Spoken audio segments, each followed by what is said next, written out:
Berkas perkara kasus pembunuhan Brigadir J alias Nofriansyah Yosua Huta Barat akan dilimpahkan ke Pengadilan Negeri PN, Jakarta Selatan, Senin, tanggal 10 Oktober tahun 2022 besok. Nantinya sidang dengan tersangka Ferdi Sambo dan 4 orang lainnya akan digelar terbuka untuk umum. Sidang tentu terbuka untuk umum, kata Humas PN Jakarta Selatan Juyamto saat dikonfirmasi, Minggu, tanggal 9 Oktober tahun 2022. Menurutnya, sidang kasus pembunuhan Brigadir J dilakukan secara terbuka lantaran pasal yang disangkakan bukan tentang keasusilaan. Adapun gelaran persidangan terbuka atau tertutup itu bergantung pada pasal yang disangkakan dalam perkara tersebut. Kan sudah sering juga menyidangkan perkara-perkara yang menarik perhatian publik, katanya. Juyamto mengatakan, penunjukan majelis hakim yang bakal memimpin persidangan Ferdi Sambo dilakukan setelah berkas perkara dilimpahkan ke PN Jakarta Selatan. Begitu juga dengan tanggal sidangnya mengingat penetapan waktu sidang ditentukan oleh hakim yang ditunjuk. Pengadilan Negeri Jakarta Selatan PN Jaksel tengah melakukan persiapan terkait berkas perkara tersangka Ferdi Sambo DKK dalam kasus pembunuhan berencana Brigadir Nofriansyah Yosua Huta Barat Brigadir J. PN Jaksel diketahui pernah menangani sejumlah kasus-kasus besar yang menjadi perhatian masyarakat.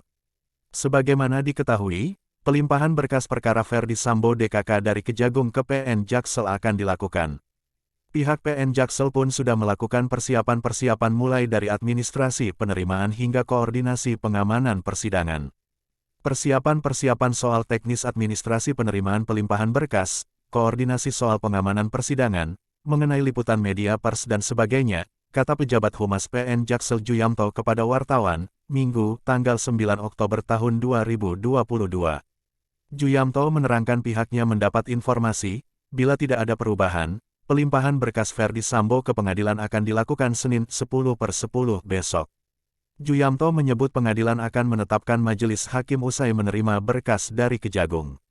Iya, pelimpahan Senin, kalau tidak ada perubahan. Majelis hakim akan ditetapkan setelah penerimaan berkas dari Kejaksaan, kata Juyamto. Adapun dalam kasus ini ada 5 orang yang ditetapkan sebagai tersangka. Mereka ialah Ferdi Sambo, Putri Chandrawati, Kuat Maruf, Bribka Riki Rizal, dan Barada Eliezer. Kasus berikutnya ialah dugaan merintangi penyidikan kasus pembunuhan Brigadir Yosua. Ada 7 orang yang menjadi tersangka, yakni Ferdi Sambo, Brigjen Hendra Kurniawan, Kombes Agus Nurpatria, AKBP Arif Rahman Arifin, Kompol Baikuni Wibowo, Kompol Cak Putranto, dan AKP Irfan Widianto. Namun, bukan kali ini saja PN Jaksel menangani kasus yang menjadi sorotan publik. Berikut ini deretan kasus-kasus yang pernah ditangani PN Jaksel. 1. Pelecehan seksual di JIS. Perkara heboh terkait pelecehan seksual di Jakarta International School JIS pernah disidangkan di PN Jaksel pada 2014. Kelima terdakwa yang merupakan petugas kebersihan JIS dijatuhi vonis di PN Jaksel. Mereka dinyatakan bersalah dan terbukti melakukan aksi kekerasan seksual terhadap siswa Taman Kanak-Kanak TK di JIS. Dari 5 terdakwa, hanya Afriska Setiani alias Ica yang divonis 7 tahun penjara. Sedangkan 4 terdakwa lain adalah Agun Iskandar, Zainal Abidin, Virgiawan Amin, dan Syahrial divonis sama, yaitu 8 tahun penjara. Namun, vonis denda serta subsidiar untuk kelima terdakwa sama, yaitu denda Rp100 juta dan subsidiar 3 bulan kurungan penjara.